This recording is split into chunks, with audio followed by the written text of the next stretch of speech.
Les presentaré las curvas epidémicas. Hace unos días alguien preguntaba cuántas curvas hay. Retomo sobre esto, hay tantas como se necesite. Nosotros habitualmente estamos trabajando un grupo de curvas epidémicas, son 56, que le hemos pedido a los colegas de los institutos de matemáticas con los que hemos estado trabajando, los centros públicos de investigación y el Instituto de Matemáticas de la UNAM, que coordina la doctora María Elena Álvarez Builla esta respuesta de apoyo hacia las políticas públicas, y cada semana nos entregan un paquete de actualizaciones de la predicción. Este es el grupo que le llamamos el grupo AMA, que ya fue presentado por la doctora Álvarez Builla. Hay otro grupo que también está haciendo otros modelos complementarios. No hoy, pero en su momento ya comentaremos sobre los distintos abordajes metodológicos de la modelación matemática y las posibilidades y limitaciones que puede tener cada modelo. Y por esa razón utilizamos un conjunto de modelos. Aquí presentamos solo uno, que es este que hace el grupo AMA, dos investigadores del grupo del CIMAT, el Centro de Investigación en Matemáticas, Centro Público CONACYT, y un colega del Instituto de Matemáticas de la UNAM. Y este grupo AMA nos hacen el modelo que ustedes han visto habitualmente. Pero hay otros modelos, en otros casos, insisto, no lo detallaré hoy, hay modelos que son más útiles para las predicciones del periodo posterior a que se llega al punto máximo, y en su momento hablaremos de eso. Pero nos interesa, como lo hemos hecho en todas estas ciento y tantas conferencias, que podamos tener una conversación, una presentación de los eventos que van ocurriendo. A veces son noticias positivas, alentadoras, a veces no lo son, y simplemente es lo que está ocurriendo y es lo que uno no quisiera que pase, pero es lo que ocurre. Y es imprescindible que ustedes, como comunicadoras y comunicadores, y toda la audiencia sepa exactamente lo que ocurre. Esto lo digo en particular porque las primeras planas de algunos periódicos nacionales me llamaron la atención hoy. Parecieran encontrar un punto de controversia entre el doctor Jorge Carlos Alcocer Varela, mi jefe, el secretario de Salud, su expresión respecto a en qué momento de la epidemia estamos, y la que yo mismo utilicé ayer cuando estábamos aquí juntos con el presidente en la conferencia matutina. A veces puede pasar que alguien destaca más un aspecto que otro, y es interesante porque en la comunicación social ya le toca al comunicador, comunicadora, o al editor, editora de los diarios lo que quiere encontrar interesante. Nos parece respetable toda manera de expresarlo. Pero aquí lo que les puedo decir desde el punto de vista técnico es: no hay contradicción alguna, porque estos son claros oscuros. Hay aspectos positivos, como lo veremos en estas curvas, hay aspectos que son retadores, hay aspectos que, como lo hemos señalado también en algunos casos, requieren una atención particular. Yo sé que es difícil, lo mencionábamos también en varias ocasiones, a veces la sociedad quisiera tener una sola idea de lo que ocurre en un solo momento con absoluta certidumbre, pero así no funciona la realidad, y así no funciona tampoco los recursos científicos y técnicos que consideran fenómenos tan complejos y tan diversos como una epidemia. Veamos de manera práctica a qué me estoy refiriendo. Esta es la curva del Valle de México. Aquí está Valle de México a la fecha 8 de junio, hace un par de días, cuando hicimos esta actualización del informe. Ya saben ustedes que esto se interpreta de la siguiente manera: tenemos una curva epidémica. Vean ustedes cómo la curva además tiene ciertas fluctuaciones o variaciones, no siempre es una montaña perfecta, y la línea negra sólida representa una predicción al 50%. Esto ya lo habíamos comentado previamente. La línea punteada arriba es una predicción al 90% y la línea punteada abajo es una predicción al 10%. La manera de interpretarla es: si cortáramos una rebanada de esta curva, que creo que todos podemos ver la analogía con una montaña, si le hiciéramos una rebanada, encontraríamos esas curvas, si nos posicionamos en la curva de hasta arriba, la punteada, querría decir que hay 90% de probabilidad de que se llegue hasta ese punto con los casos de ese día, y basado en la información del momento en que se hizo la predicción. Si nos posicionamos en la curva sólida, es 50% de probabilidad de que los casos lleguen hasta ese punto. Si nos posicionamos en la de abajo, es 10% de probabilidad de que llegue hasta ese punto. Y es una predicción, no es una garantía de que esto va a ocurrir, es una predicción. De modo que en el carril que separa a las curvas 90 y a la curva 10, hay 80% de probabilidad de que por ahí esté el número de casos. Y la curva epidémica, como toda curva epidémica, tiene en el eje horizontal las fechas y en el eje vertical el evento de interés, en este caso los casos nuevos de COVID confirmados. Dejamos como referencia siempre las dos más recientes actualizaciones de la misma predicción. En color azul está la predicción actualizada del 28 de mayo y en color naranja la predicción actualizada al 21 de mayo. Finalmente, aquí marcamos la fecha vigente cuando se hizo la actualización de los datos, y los datos están representados en estas columnas rojas. Bueno, ya quedó el marco de referencia, nos vamos de manera expedita con las curvas de varios estados, varias ciudades. Este es el Valle de México, esto incluye la Ciudad de México y los municipios conurbados que son parte del Estado de México. ¿Por qué? Por razones naturales, se comporta en términos demográficos, en términos económicos y en términos consecuentemente epidemiológicos como una sola entidad, aunque en términos político-administrativos sean dos estados libres y soberanos. Y vean ustedes cómo recordarles que el punto, que aquí está el 7 de mayo, recordarles que esta 7 de mayo, habíamos dicho entre el 6 y el 8 de mayo llegaremos al punto ACME, al punto máximo, cosa que ocurrió en su momento. Si revisan curvas, esta misma curva en fechas pasadas, habíamos tenido eso. ¿Qué estamos viendo? Que la predicción, desde luego, quedó rebasada porque hay persistencia. Llevamos ya cerca de 17, 18 días en donde se ha estancado el descenso de la curva. No tiene un patrón ascendente, esto no debe distraernos, estas espigas que salen periódicamente, que suelen ser retrasos en el proceso de notificación. Hemos comentado muchas veces que los fines de semana hay menor eficiencia de la notificación, razones múltiples, incluida la ausencia de personal, y se actualizan en lunes y martes generalmente. Pero ya no está teniendo un patrón descendente como en su momento lo tuvo, aunque había rebasado un poco la curva de predicción, y está teniendo una meseta. Esto hoy es particularmente importante porque precisamente ante esta realidad es que el programa que hoy nos presentará la doctora Oliva López Arellano, secretaria de Salud de la Ciudad de México, tiene una relevancia extrema. Es, desde nuestro punto de vista, lo podemos decir a priori, una de las respuestas más integrales y más oportunas que hemos visto por parte de una entidad federativa ante una realidad epidémica. La siguiente. Y en cada uno de estos casos vamos a ver tres curvas: la de casos nuevos identificados en la comunidad, es la primera; la segunda, hospitalizaciones en camas generales; y la tercera, hospitalizaciones en terapia intensiva. Esta es la de hospitalizaciones, vean que varía un poco. La representación para hospitalizaciones no son hospitalizaciones nuevas, por favor tomen muy en cuenta ese dato para que no se malinterprete. No quiere decir que este es el número de nuevas hospitalizaciones en ese día, o en este día, o en este día. Es el número de personas que en ese día estarán en el hospital. Algunos son nuevos de ese día y otros son los que ya llevaban varios días. En promedio, la hospitalización en cama general se lleva 7 días y la hospitalización en terapia intensiva en este momento se está llevando hasta 23 días, con una importante variación, y hay quien lleva más de 2 meses hospitalizada u hospitalizada.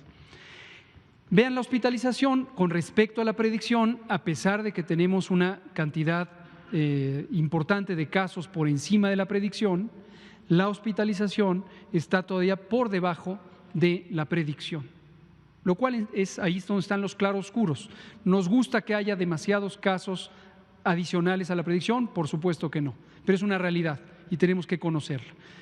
Si eso lleva a que se sature el hospital, no, afortunadamente no, como lo mostramos en el monitoreo de la hospitalización.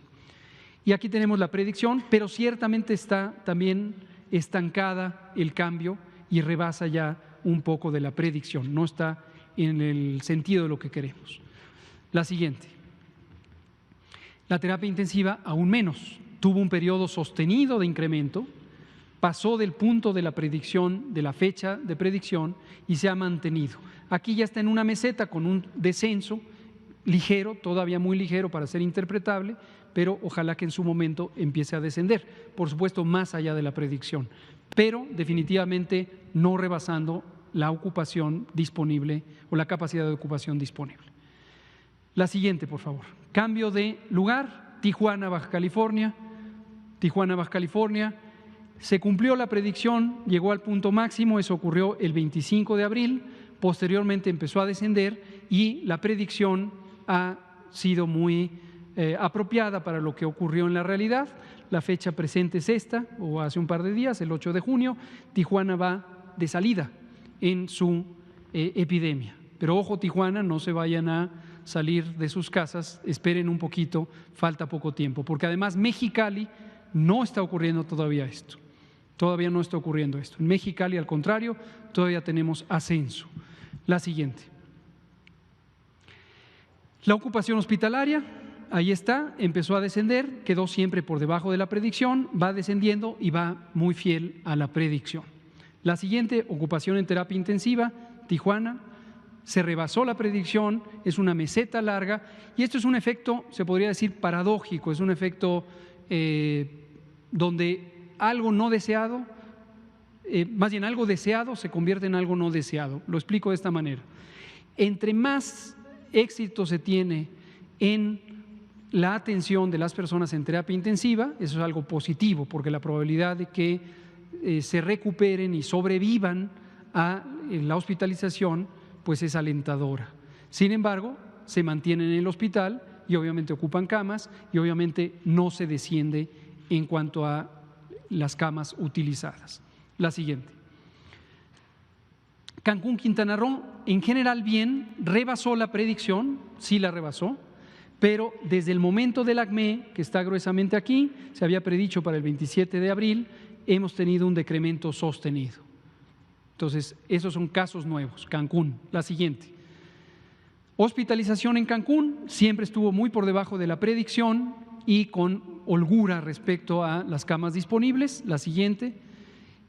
Y en terapia intensiva rebasó un poco la predicción, todavía no está claro un patrón de descenso. Aquí está este efecto paradójico o contrario a la intuición, en donde un bien, que es conservar la vida de las personas, desde luego resulta en una situación donde no desciende el número de personas que están en el hospital, por lo menos durante ese tiempo.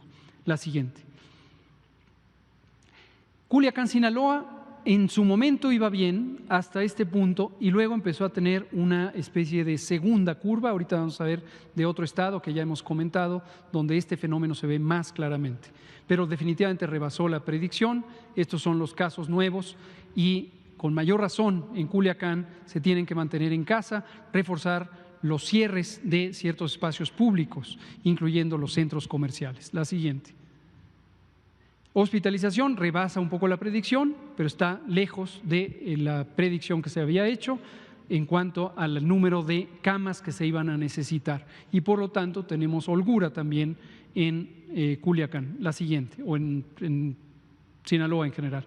De terapia intensiva, más retador, llegó gruesamente a 4/5 del punto de máxima capacidad y ahí está Culiacán, terapia intensiva. La siguiente.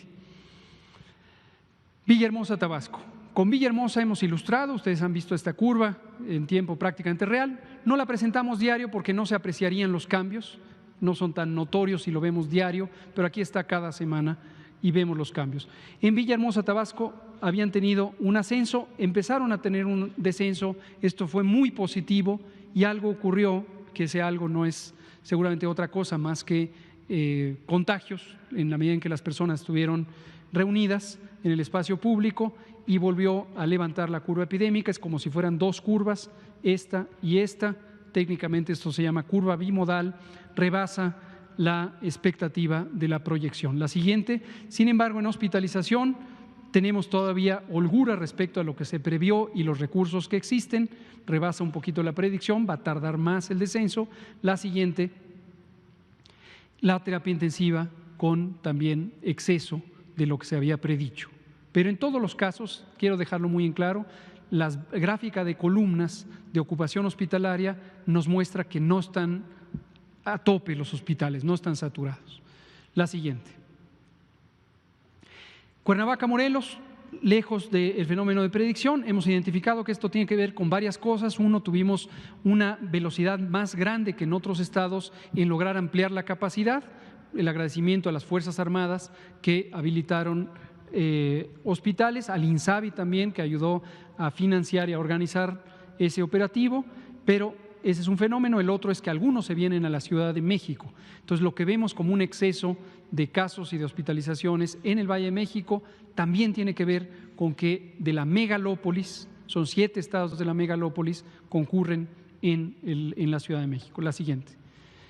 Hospitalización de manera muy constante se ha mantenido con algunas pequeñas fluctuaciones, y la terapia intensiva, la siguiente, todavía no rebasa, pero la tendencia sugiere que va a rebasar la predicción, no así la capacidad instalada. La siguiente. Veracruz, una curva muy bien definida desde el inicio, subió, bajó, continúa todavía, pero vemos ya una tendencia sostenida hacia la baja y desde luego rebasó la expectativa, pero va ya claramente hacia la baja. La siguiente, estos son nuevos casos, esto es hospitalización, holgura con respecto a la predicción, y en terapia intensiva, siguiente por favor, rebasa también un poco, todavía la ocupación en terapia no tiene un patrón claro de descenso. Esto es Veracruz, el puerto de Veracruz. La siguiente.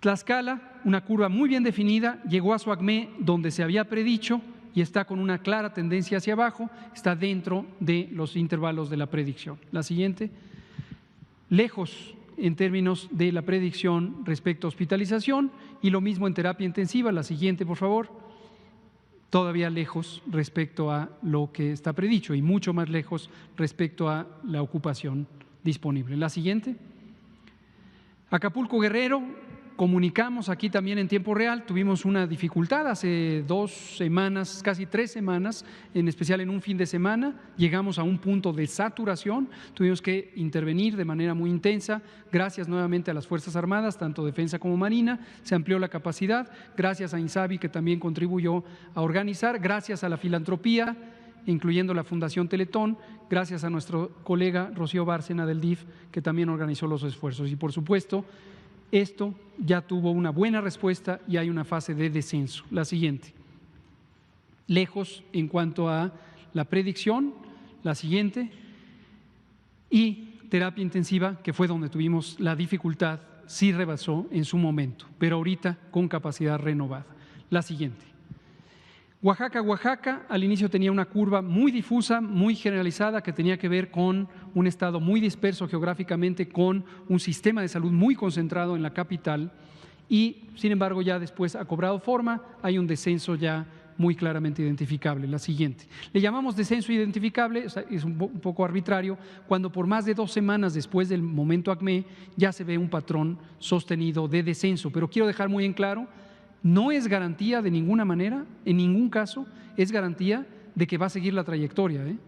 En cualquier momento donde se relajara el confinamiento puede haber un rebrote, a eso nos referimos con el rebrote. La siguiente, esta es la hospitalización y la hospitalización de terapia intensiva en Oaxaca. La siguiente, Sonora. Esto es el estado en general, las predicciones se hacen a veces por ciudad, a veces por estado, tenemos las dos combinaciones, una curva bien definida, todavía va al ascenso, todavía no llega al momento máximo, cuidado Sonora porque está todavía en ascenso. La siguiente, En ascenso las hospitalizaciones, aunque lejos de la predicción y con capacidad suficiente. La siguiente, lo mismo para la terapia intensiva. La siguiente. Chiapas. De Chiapas tenemos también para todo el estado, desde luego Tuxtla, la ciudad más representativa, seguida de San Cristóbal, todavía lejos del punto máximo, en fase de ascenso. La siguiente. Hospitalización, lejos todavía de la predicción. La siguiente. Y lo mismo la terapia intensiva. La siguiente. Guadalajara, Jalisco, esta es la penúltima, después Monterrey y ahí terminamos.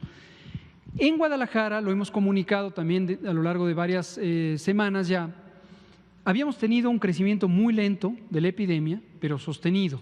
En este momento no hay duda que en Guadalajara ya llegaron al punto de inflexión.